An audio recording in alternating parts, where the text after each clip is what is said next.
बिस्मिल्लाहिर्रहमानिर्रहीम। अस्सलाम वालेकुम। जी बच्चों, पिछले लेक्चर में हमने बात की थी टैक्स के हवाले से, और उसमें पब्लिक टैक्स में दो तरह के सोर्सेज ऑफ टैक्स रेवेन्यू थे हमारे।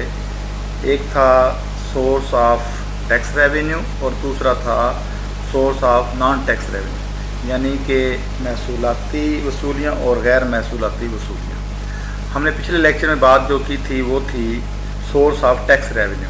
उसमें हमारा था, आपको याद होगा कि import export custom excise duty की बात की हमने, इनकम टैक्स की बात की, कॉर्पोरेट टैक्स था, एग्रीकल्चर टैक्स था, इनकम टैक्स था, और सेल्स टैक्स और मिसलेनियस टैक्स। ये तो था पिछला लेक्चर हमारा, उसमें था सोर्स ऑफ टैक्स रेवेन्यू। आज का हमारा टॉपिक है बेटा, वो है source of non tax revenue, यानी गैर महसूलाती वसूलियाँ। गवर्नमेंट की आमदनी के और भी ज़राए हैं टैक्स के अलावा, वो कौन कौन से हो सकते हैं, यानी कि इनकम जो हासिल करती है गवर्नमेंट मुख्तलिफ ज़राए से। टैक्स तो समझ में आ गया, टैक्स की तो हमें बताया मैंने कि टैक्सों में से टैक्स से तो पैसा कलेक्ट होता ही होता है।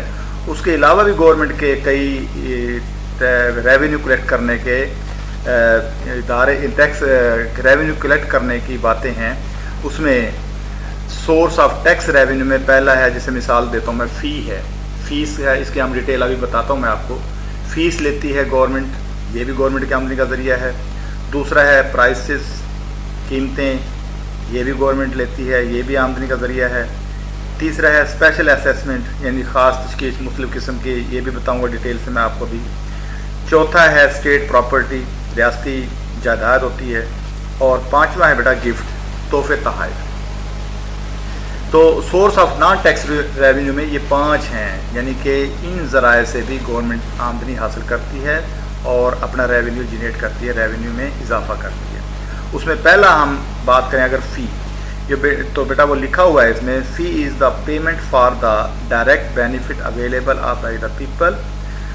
For instance, people are not permitted to possess firearms without obtaining a license, and for this is a specialized license fee has to be paid। उसका मतलब ये हुआ कि गवर्नमेंट जो है ना, बाज़ औक़ात अवाम को बराह रास्त मफाद के हसूल के लिए अदायगी करना पड़ती है। मैंने पिछले लेक्चर में बताया था, जो टैक्स होता है उससे डायरेक्ट अवाम अपना फ़ायदा हासिल नहीं कर सकती। डायरेक्ट गवर्नमेंट उससे फ़ायदा नहीं देती, बल्कि एज अ होल, मैंने कहा था सेवरेज है, रोड है, सड़कें हैं, मोटरवे है, मेट्रो वगैरह बना सकती है। डायरेक्ट जो भी टैक्स देता है वो डायरेक्ट गवर्नमेंट से फ़ायदा डिमांड नहीं कर सकता कि मुझे बेनिफिट मिले। इसमें क्या होता है कि इसमें डायरेक्ट बेनिफिट मिलता है, फ़ी जो होती है। बाज़ औक़ात आवाम को बराह रास्त मफाद के हसूल के लिए अदायगी करना पड़ती है, जैसे फ़ी, जिसे हम फ़ीस कहते हैं। जैसे ये लिखा हुआ है कि डायरेक्ट जो बेनिफिट के लिए जो आवाम हासिल करे उसे हम फ़ीस कहते हैं। मिसाल के तौर पर लाइसेंस के बगैर असला रखने की इजाज़त नहीं होती, और इसके लिए मखसूस लाइसेंस की फ़ीस, असला लाइसेंस की फ़ीस होती है। ये इसमें यही लिखा हुआ है, यानी कि फ़ीस से डायरेक्ट वो असला जो लाइसेंस होती है वो फ़ीस होती है, उसके बगैर वो असले को परमिट जारी नहीं करती गवर्नमेंट, तो ये डायरेक्ट फ़ीस लेती है। उसके आगे लिखा है, fee is always less than the cost borne by the government. The basic difference between the fee and tax is that a tax payer cannot claim a direct benefit in lieu of this payment, whereas fee is charged for a direct facility। आगे वही वाली बात कि जो tax होता है उससे वो बेनिफिट डायरेक्ट हासिल नहीं करता जो टैक्स देता है, जबकि फ़ी जो होती है उससे वो डायरेक्ट बेनिफिट हासिल करता है। जो फ़ीस हमेशा हुकूमत की तरफ से बर्दाश्त किए गए कॉस्ट, जो कॉस्ट होती है, जो खर्चा होता है, उससे कम होती है।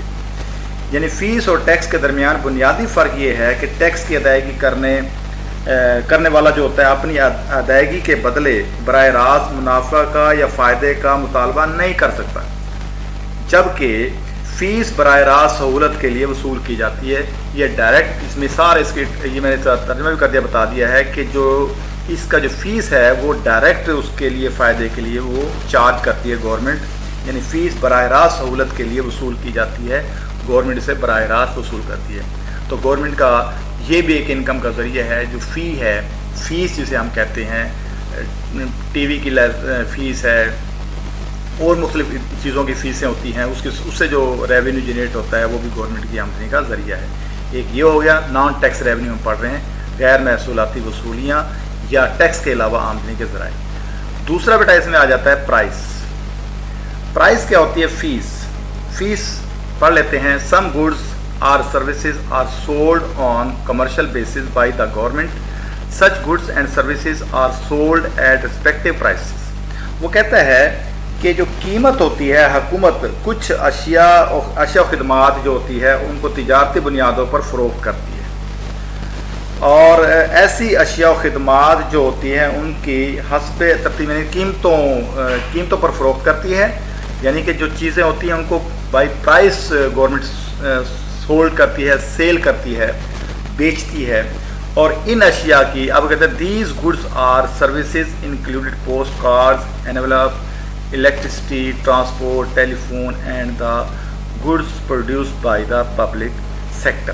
اب ان میں کیا کیا ہوتا ہے؟ ان اشیاء میں پہلی بات تو یہ دیکھیں گے خدمات کے طور پہ جو گورنمنٹ ان کو جن کی قیمت لیتی ہے، اس میں ڈاک کے کارڈ جو ہوتے ہیں، لفافے ہیں، ٹرانسپورٹ ہے، ٹیلی فون ہے، اس کے علاوہ آپ کا ٹیلی فون کے علاوہ آپ کا دوسری گڈ جو ہوتی ہیں حکومت کی پیدا کردہ اشیاء شامل ہوتی ہیں، جیسے پارک بنا کے اس کی فیس لیتی ہے ٹکٹ لگا کے، ریلوے لائن بچھا کے ٹرین بنا کے اس پہ ٹکٹ لیتی ہے، موٹر وے کا ٹول پلازا وغیرہ۔ اس قسم کی جو پرائسز ہیں یہ گورنمنٹ چیزیں بنا کے پھر اس سے عوام سے وصول کرتی ہے قیمت۔ یہ بھی گورنمنٹ کی آمدنی کا ایک بہت بڑا ذریعہ ہوتا ہے۔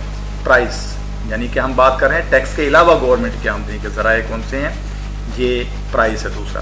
یہ میں نے پہلے بھی بیٹا کہا تھا کہ پچھلے میں جو ٹیکس ہم سورس آف ٹیکس ریونیو پڑھ چکے اس میں کسٹم ڈیوٹی اور انکم ٹیکس اور انکم ایگریکلچر انکم ٹیکس یا کارپوریٹ۔ اس شارٹ کویشچن بھی ویری امپورٹنٹ ہے اس میں، اسی طرح میں نے ابھی آپ کو بتایا ہے کہ پچھلا فیس اور یہ پرائسز، یہ بھی شارٹ کویشچن سے الگ سے کریں گے، لانگ کویشچن اس کا امپورٹنٹ ہے یہ۔ نیکسٹ بیٹا ہمارا ہے وہ ہے تیسرا، وہ ہے اسپیشل اسیسمنٹ۔ یہ ہے خاص تشخیص، اس کو پڑھنے میں بتاتا ہوں ڈیٹیل کو۔ ان سرٹن لوکیلٹیز گورنمنٹ میں under take special development works, for example کہتا ہے construction of roads, installation of electricity equipment, provision of hospital and sewerage etcetera. As a result the value of houses and landed property increase substantially.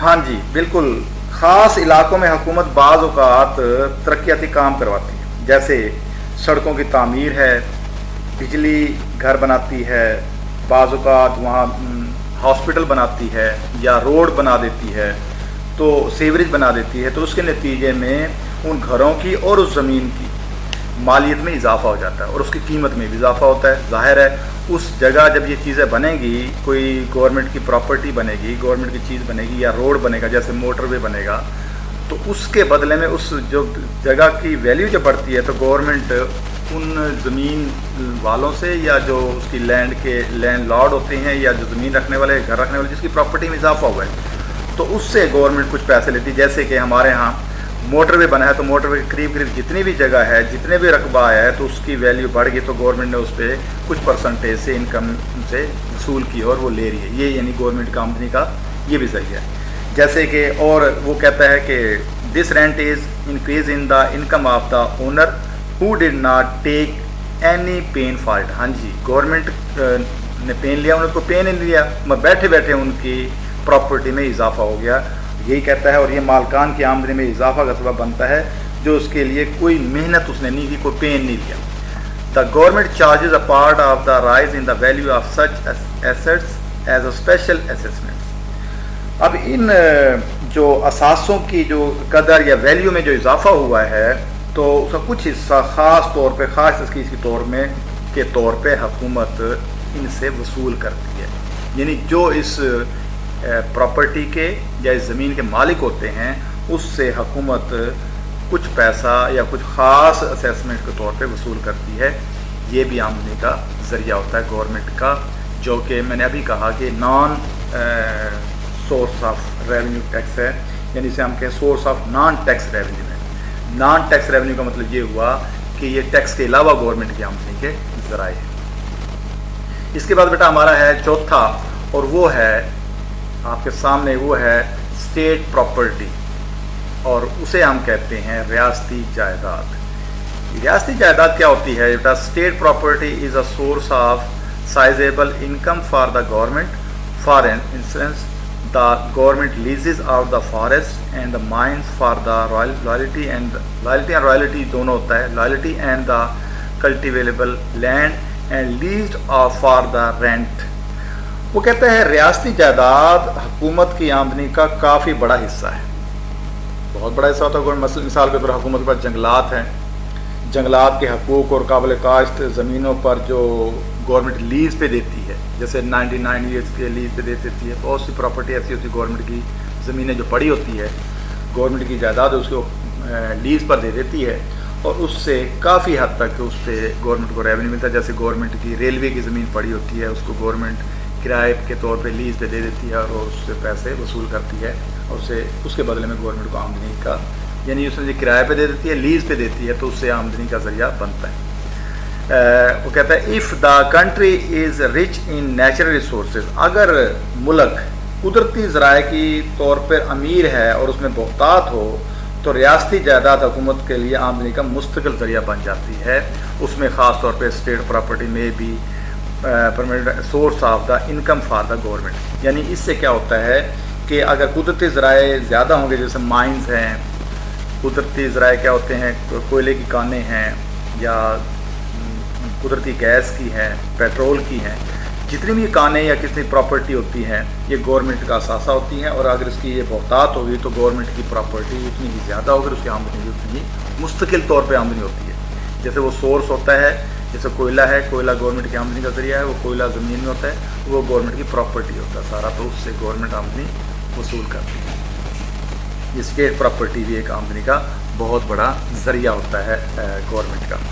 दोबारा बता दूं कि जो भी property होती है गवर्नमेंट की, एक तो ज़मीन वैसे उसकी होती है, ज़मीन के अलावा ज़मीन ज़ेर ज़मीन जितने भी सोर्सेज होते हैं वो सारे गवर्नमेंट की प्रॉपर्टी होती है। और जैसे ये बताया मैंने कि अगर किसी मुल्क के पास कुदरती ज़राए होते हैं उसकी मुस्तकिल आमदनी में इजाफा बहुत ज़्यादा होता है, बहुत आमदनी। जैसे सऊदी अरब है, कुवैत है या अरब कंट्री जिनके पास पेट्रोलियम की प्रॉपर्टी है, उनकी ज़ेर ज़मीन पेट्रोल है, तो गवर्नमेंट ज़ाहिर उनकी अमीर है इसी लिहाज से, क्योंकि उनकी जो ज़ेर ज़मीन जो है ज़मीन कुदरती ज़राए उनकी बहुतात है और रियासत इसलिए उनकी रियासत, उनकी स्टेट या मुल्क जो है अमीर है। उसके बाद बेटा आ जाता है हमारा नेक्स्ट टॉपिक और वो है इसी का अगला है टॉपिक, वो है गिफ्ट। गिफ्ट जो होता है ये भी गवर्नमेंट की आमदनी के ज़रिया ही होता है, एक किस्म का। वो कहता है government gift from individual and foreign government which also forms a part of government revenue. बिल्कुल एक हुकूमत बैरूनी हुकूमत और अफराद से तहाइफ हासिल करती है। हुकूमत एक हुकूमत के तौर पे भी कहते हैं इंडिविजुअल एंड फॉरेन गवर्नमेंट, एक इनफरादी तौर पे भी कोई सरबराह मुमलिकत दे दे या गवर्नमेंट दूसरी गवर्नमेंट अगर कोई तोहफे तहाइफ हासिल करती है मुख्तलिफ ममालिक से कोई भी गवर्नमेंट, तो ये भी हुकूमत की वसूली का, रेवेन्यू का, आमदनी का बहुत बड़ा ज़रिया हो जाता है। कहता है in case of natural calamities like earthquake है, फ्लड है, डिज़ास्टर है, कोई भी डिज़ास्टर हो सकता है, उसमें साइक्लोन है, उसमें फ्लड्स आ सकते हैं, अर्थक्वेक आ सकते हैं, तो उसमें foreign government and the private institution extend financial help as a gift. तो बैरूनी ममालिक जो होते हैं वो कुदरती आफात में ज़लज़ला, सैलाब, कहत वगैरह की सूरत में बैरूनी हुकूमतें और निजी इदारे तहाइफ के तौर पर माली मदद करते हैं, ये भी हुकूमत की आमदनी का बहुत बड़ा ज़रिया बन जाते हैं, which becomes a part of government revenue. कहने का मतलब ये हुआ कि एक हुकूमत जो बैरूनी हुकूमतों और अफराद से तहाइफ हासिल करती है, जो कि हुकूमत की आमदनी का बहुत बड़ा ज़रिया बनता है, और ख़ास ही वो कहता है कुदरती आफात, मसलन उसमें कहता है ज़लज़ले, सैलाब और कहत वगैरह की वजह से, कहत वगैरह की सूरत में बैरूनी हुकूमतें और निजी इदारे तहाइफ के तौर पर माली इमदाद करते हैं, जो कि हुकूमत की आमदनी का ज़रिया बनता है, जिसमें NGOs वगैरह भी हैं या प्राइवेट तौर पर भी कई मुल्क या कई सरबराह मुमलिकत गवर्नमेंट को गिफ्ट के तौर पे चीज़ें देते हैं, जो कि आमदनी का ज़रिया बन जाता है। ये बेटा हमारा, यानी यूँ समझ ले कि आज हमारा टॉपिक था source of non tax revenue. اس میں ہم نے یہ 5 ٹاپک پڑھے ہیں، یہ ویری امپورٹنٹ ہے۔ یہ بھی پچھلا ٹاپک بھی سورس آف ٹیکس ریونیو اور source of non tax revenue, یہ کمپلیٹ لانگ بنے گا، اور اس کے ساتھ ساتھ ہمارا جتنا بھی ہے پچھلا لیکچر میں نے پڑھائے ہیں وہ یاد بھی کریں، سمجھیں بھی، اور اپنے طور پہ اس کو لکھ کے یاد کیا کریں۔ اور ان کے شارٹ کویشچن بھی اینڈ میں دیے ہوئے ہیں، تقریباً 20+ وہ تو ہیں، وہ تو آپ کریں ہی کریں گے۔ اس کے علاوہ جو میں ایک ایک پڑھا رہا ہوں، یہ جیسے گفٹ آ جائے، وٹ از گفٹ ہے، وٹ از پرائز ہے، اسپیشل اسسمنٹ ہے، اسٹیٹ پراپرٹی، یہ سارے شارٹ کویشچن بھی آپ اپنے طور پہ یاد کریں، اور یاد کرتے رہیں، بزی رہیں، اسٹڈی کرتے رہیں، اور اپنا خیال رکھیں۔ اللہ حافظ۔